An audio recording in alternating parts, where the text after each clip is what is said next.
दोस्तों, सुबह से आप सुन रहे होंगे कि इजरायली वजीर दिफा ने बड़ी धमकी दे डाली है। बोल दिया है कि हूती लीडर को तलाश करके कत्ल कर देंगे। मगर भाईजान, धमकी देना आसान होता है, जवाब सुनना भारी पड़ता है। और अब धमकी के बाद हूती लीडर का जवाब सामने आ चुका है। दोस्तों, तू नाकाम रहा है और रहेगा। तेरी सारी कोशिशें रायगा जाएंगी।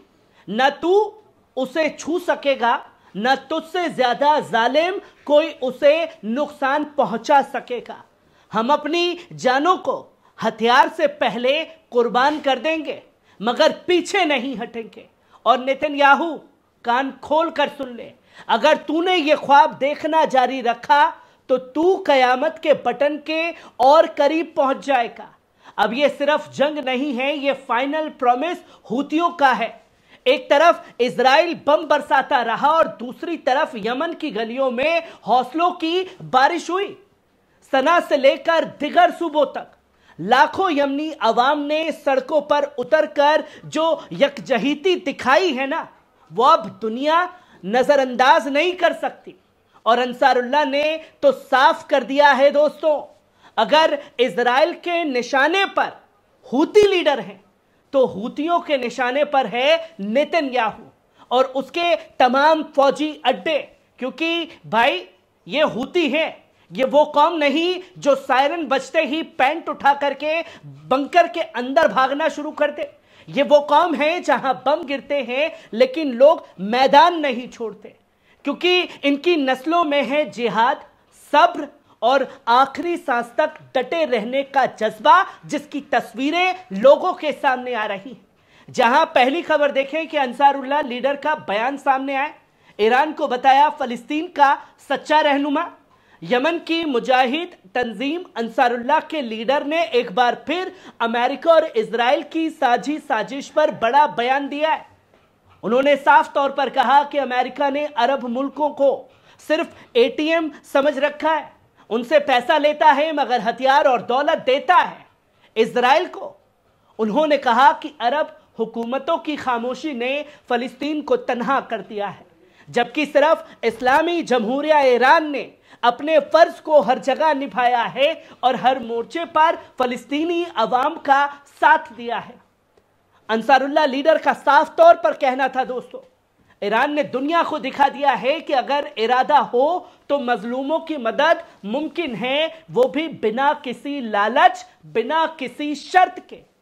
उन्होंने साफ तौर पर कहा कि इजराइल की जंग इंसानियत के खिलाफ है और अब वक्त आ गया है कि मुस्लिम उम्मत सिर्फ बयान नहीं बल्कि बगावत की जुबान अपनाए और कुछ नहीं कर सकते तो बायकॉट पर उतर आए।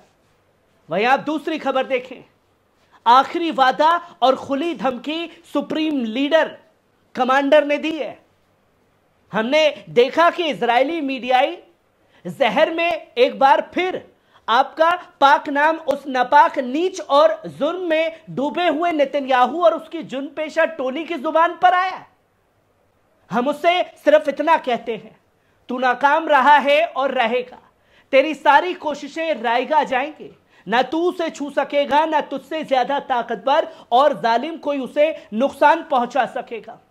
हम अपनी जानों को हथियारों से पहले कुर्बान कर देंगे, मगर उसके लिए पीछे नहीं हटेंगे।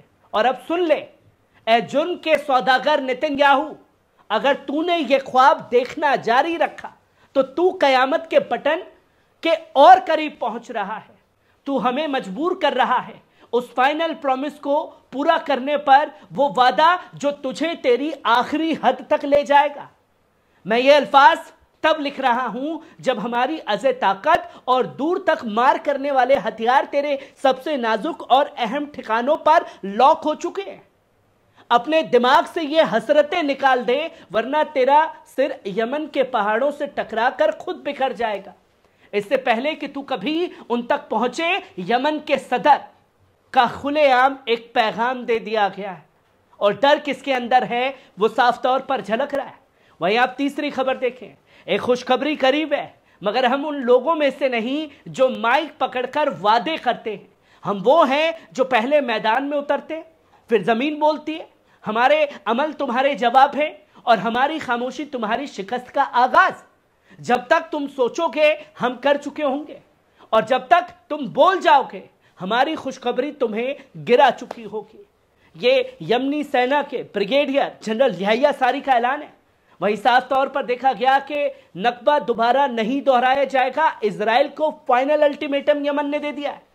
गजा के साथ नस्ल कुशी और भूख के खिलाफ इसी नारे के साथ यमन की राजधानी सना और दीगर सूबों में लाखों अवाम ने सड़कों पर उतरकर फलस्तीन के साथ यकजहती का वो मंजर पेश किया जिसे अब दुनिया नजरअंदाज नहीं कर सकती। अल-सबईन चौक सना से उठी ये लहर नकबा की बरसी पर एक बुनियादी पैगाम लेकर आई। तुम्हारे सब्र और अल्लाह की राह में तुम्हारी जिहाद ने नकबा को दोहराने से रोका है और नारा बुलंद किया गया, हम तुम्हारे साथ हैं, तुम्हारे कदम से कदम मिलाकर खड़े हैं। जालिम इदारों का पतन करीब है और खुदा का वादा पूरा होकर रहेगा। इस मिलियन मैन मार्च में Ansarullah leader Syed Abdul Malik al Houthi के बयान की तस्दीक भी हुई, जिनका साफ तौर पर कहना था यमन का मौकिफ कभी डगमगाएगा नहीं। गजा की हिमायत में हमारी आवाज हमेशा बुलंद रही है और रहेगी। प्रदर्शनकारियों ने फलस्तीनी अवाम की सब्र, मजबूती और मकसद से वफादारी को सलाम पेश किया और कहा कि फलस्तीन की इस इस्तकामात ने इजरायली दुश्मन के सामने एक मजबूत दीवार खड़ी की है। यही दीवार पूरे इलाके को तबाही से बचा रही है। उन्हें अल-कुदूस ब्रिगेड का शुक्रिया पैगाम भी मिला, जिसे यमनी अवाम ने फक्र के साथ अपना सरमाया कहा। साथ ही जंग के मैदान से बड़ी खबर भी यमन द्वारा दी गई। जब इजराइल ने मार्च में गजा में जंगबंदी तोड़ी, यमनी सशस्त्र बलों ने पीछे हटने के बजाय जवाबी हमले तेज कर दिए और महज एक दिन पहले यमन की फौज ने बिन गुरी एयरपोर्ट पर एक हाइपरसोनिक बैलिस्टिक मिसाइल दाग दी। देखते ही देखते 20 लाख से ज्यादा इजरायली जो हैं बंकर में घुसने के लिए मजबूर हो गए। यही सारी के मुताबिक ये निशाना सीधा असरदार था। लाखों शेल्टर्स में भागे और एयरपोर्ट तकरीबन 2-2.5 घंटे तक बंद हो गया। जनरल सारी ने साफ तौर पर ऐलान किया कि हम अपनी कार्रवाई और तेज करेंगे। हवा हो, समुंदर हो और जमीन, ब्लॉकेट तब तक जारी रहेगी जब तक जुल्म रुक नहीं जाता और घेराबंदी हट नहीं जाती। उन्होंने साफ तौर पर कहा कि अब सिर्फ हमदर्दी नहीं दोस्तों, अमल चाहिए और सबसे आसान और असरदार अमल है इजरायली इदारों का मुकम्मल आर्थिक बायकॉट, जिसका खुल्लम खुला ऐलान किया गया। और नाजरीन, ये आपके सामने तस्वीर है कि इजराइल के मंत्री ने धमकी दी और उस धमकी का जवाब अंसारुल्लाह हूती के लीडर ने किस तरीके से दिया, वो अब चर्चा का केंद्र बन चुका है। कैसी लगी खबर? कमेंट बॉक्स में आकर के अपनी राय जरूर दीजिएगा। शुक्रिया।